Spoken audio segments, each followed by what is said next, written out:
Now we're going to look at a JCloze hot potato quiz. Now a JCloze is like your fill in the blank. The quiz has a sentence or a paragraph with blanks, and the person taking the quiz has to determine what word fits in that blank. So we're going to look at one of these, and when you go to the JCloze, there'll just be two parts. There'll be the title, mine's called the information processing cycle, and then there will just be a blank screen where you can type your sentences. So I have 4 sentences here. You'll notice that the first 3 sentences have words in red. That's because I've already set those up. What I did is I selected the word, or it could be words, that the student will have to fill in the blank. In this last sentence, it's going to be the word output.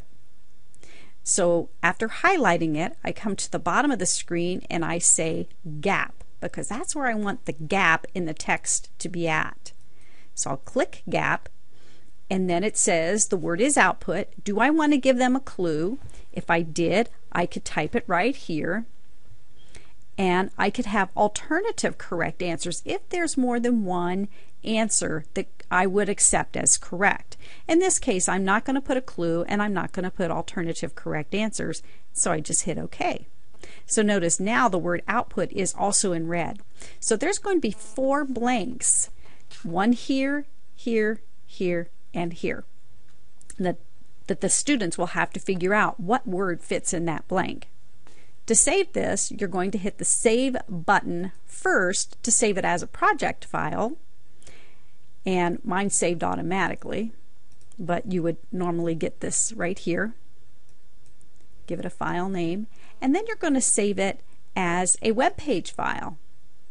Be sure there's no spaces in your file name. I'm just going to call mine JCloze, and you'll notice that it's going to be an HTML file, which tells you it's a web page file, and you hit Save. Let's view it to see what it looks like.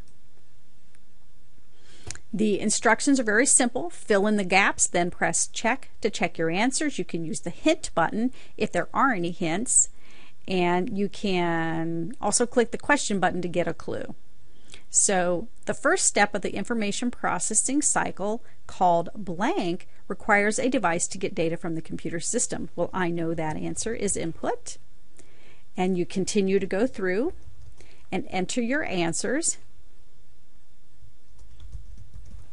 And I'll finish this one.